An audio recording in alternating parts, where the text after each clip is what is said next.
This is KM Weiland, and you're listening to the 415th episode of the Helping Writers Become Authors podcast.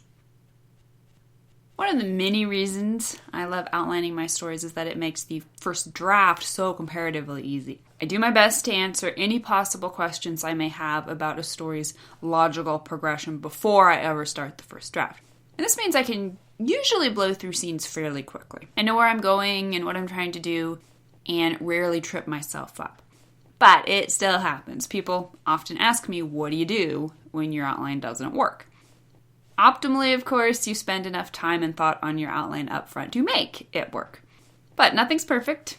This week, I ran into a scene that, based on the outline, just wasn't working. I hadn't properly planned the scene's emotional arc. So even though all the proper scene structure was in place, it was just coming across flat. The plot was being advanced, but the characters weren't. Their mindsets and personal growth wasn't changing at all from the beginning to the end of the scene. So I had to take a writing session this week and go back to basics on this scene. I pulled up my notebook, worked my way through the problems, and figured out how to have what needed to happen while making the scene much more interesting and more integral to the characters' arcs. So now it's back to actually writing the thing tomorrow morning. And now I hope you enjoyed this week's podcast, 4 possible reasons why we write. It is the nature of writers to wonder. We wonder about others, and we wonder about ourselves. We even wonder why we write. For most of us, the compulsion to write is so ineffable. Why do we write?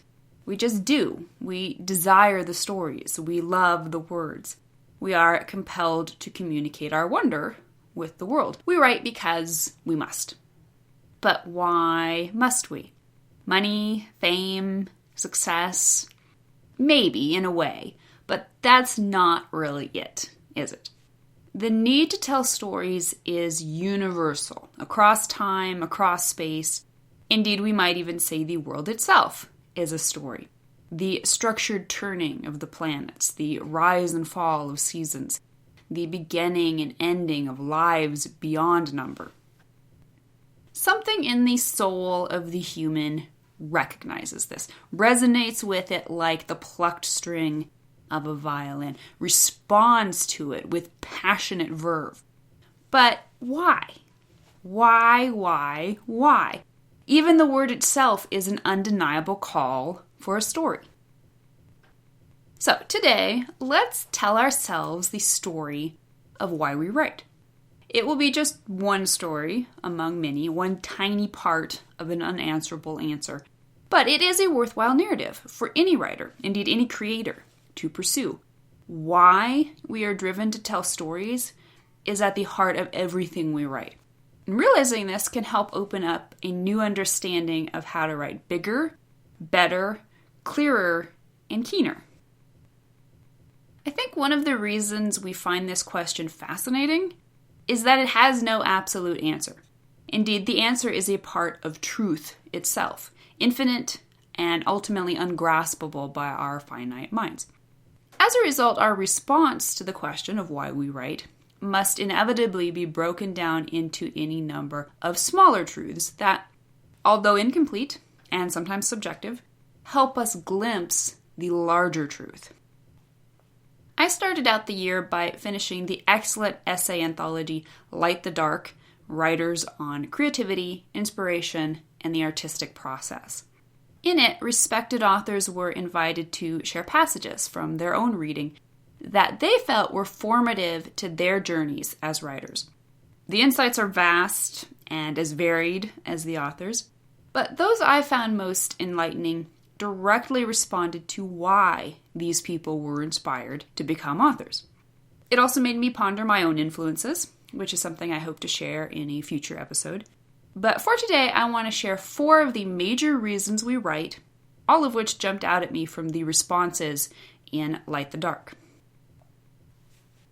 Reason number 1, writing joins us to a community of the like and unlike.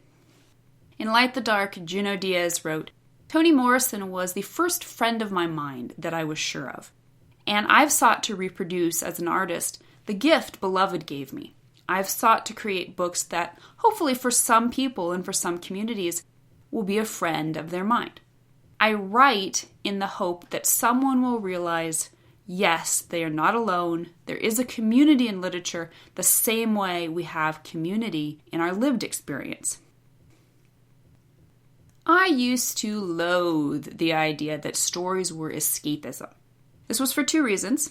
Number one, I resented the notion that in enjoying stories, I needed to escape, that I wasn't brave enough or honest enough to face the world as it is. And number two, I instinctively, if inarticulately, rejected the idea that stories weren't essentially important, that they were little more than a soporific for the ignorant masses. Now, however, I see the truth that yes, stories are adamantly about escape. But rather than allowing us to escape out of our lives, they instead allow us to escape into the broader community of the world itself, both present and past. Good stories bring us face to face with ourselves. They are a mirror of our faults, our strengths, our quirks, and our experiences. Life is nothing if not dichotomous. We're all in it together, and yet each of us must face it alone. We all walk side by side down exactly the same road from birth to death, and yet no one can truly accompany us on our own journeys. No one can truly know us. We don't even ever truly know ourselves. But in stories, in writing, we tap into a collective soul. How many of us, as young readers, happened onto some random passage that suddenly made us sit up, made our spines go cold, made us almost gasp with the shock of realizing that someone else was like us? Someone else knew exactly what we were thinking, maybe even before we knew we were thinking it ourselves. The more fiction allows us to resonate with all the ways we are alike, the more it also allows us to accept and appreciate and learn from the ways we are different. Reason number 2. Writing lets us unmask ourselves to ourselves. Sherman Alexie said, "As soon as I saw that poem, I knew I could write about myself, my emotional state, the narrative of my emotional life. When I wrote before, I was always wearing a mask. I always adopted a pose. I was always putting on a white guy mask. And all of a sudden, I could actually use my real face." So first comes that moment when a story tells us, yes, this is who you are, I see you, I know you, I accept you. That moment is a doorway of no return, a first plot point of sorts. Once we step through it, we are then further challenged to use our experience of stories, both as readers and writers, to be honest with ourselves. After all, if even the books of strangers recognize us, then mustn't we be brave enough to also recognize ourselves? In its brutal demand for honesty, storytelling is but a microcosm of life itself. If we hope to succeed as writers, as human beings, we must pursue truth to the end of every horizon. Will we ever catch it? I don't know. I tend to think not. I certainly haven't yet. But I know I must chase it. This would be true for me whether I was a writer or not. But as a writer, I am given unique and powerful tools for discovering the masks I wear, the reasons I wear them, and how I may shed them to live a better life and write better stories. Good stories change the world. They do this for the simple reason that their authors caught a piece of the truth and were brave enough to write about it. The truth is ever frightening. Perhaps this is because in looking into its face, however briefly and sidelong, we look into the enormity of the infinite. But these pieces of truth change us forever. They show us the commonality in our individual stories. They are what allow us to tap into that community of the human soul. Reason number 3. Writing tells us who we are and what life we're living. Amy Tan wrote, "The words just stared up at me from the page, And I realized this is what the character is about. No, more than that, this is what my writing is about. This is what my life is about. We will never know anyone as well as we know ourselves. And yet, we will never be blinder to anyone than we are to ourselves. As much as our writing is a discovery of the world around us, it is also a discovery of ourselves. My writing teaches me who I am. So often, without even intending it, I discover the themes I'm writing about are reverberating in my own life. I was shocked a few years ago when a reviewer of my Portal Fantasy Dreamlander pointed out that the integral themes of my life were also the integral, if unintended, themes of my fiction. She wrote, "The consistent theme in each of her books is finding the best in human relationships and coming to an understanding about who you are and what you believe." I resonated with Amy Tan's quote because her words were almost exactly my own in reading that review. That review was a lightening of the veil that allowed me to start seeing myself more and more clearly through my own fiction. I never consciously write about my own life. I never use people I know as characters.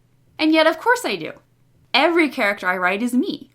Every word out of their mouths tells me truths about myself that I have yet to realize. And in so doing, they offer me the opportunity to understand what it is I'm really doing on this earth. Why am I here? What is my mission statement? What is my story? Subconsciously, that is the story I'm telling whenever I sit down to write. Reason number 4. Writing lets us speak the truth. Roxane Gay said, "This is what I do when I write, or at least this is what I try to do, what I hope to do. Disguising my voice with my voice as I tell some version of the truth." The truth is hard to speak for many reasons. For one thing, it can be dangerous. In some societies, it will get you jailed or worse. But even when it's supposedly socially acceptable, the truth is rarely considered good table manners. An oft-quoted proverb says, "The truth will set you free, but first, it will make you mad." The journey toward truth's freedom is laborious, painful, frustrating, and terrifying. Just ask any of your characters. The act of writing, the construct of putting feelings and instincts into words, automatically places a degree of distance between us and the truth. It lets us take a step back and examine it from a safer distance. If it also happens that what you're writing is fiction, you're given an even darker pair of shades through which to view the sun without nuking your eyeballs. In writing fiction, we are becoming our characters. We are becoming something other. In essence, this allows us to step outside our lives, even outside the world itself. It's an out-of-body experience that grants us an unprecedented opportunity to view the larger picture with all the objectivity we can muster. And then, as writers, we get to share that objectivity with others in the least threatening way possible, through a lie that tells the truth. And the greatest irony? In telling truths through the untruths of fiction, what we're really doing is wielding one of our greatest weapons against the larger lies of real life. As Ayanna Mathis, also in Light the Dark, put it, writing is a way of working against belligerent unreality. So, why do we write? For all these reasons, and for more. We might as well ask, why do we love? Or why do we live? And yet, as with those questions, we must keep seeking the answers. As a paperweight someone gave me says, be wild and wonder. We're writers. It's what we do. Thank you for listening to the Wordplay Podcast. To read a transcript of this episode, you can visit my website at helpingwritersbecomeauthors.com. And be sure to check back again next week.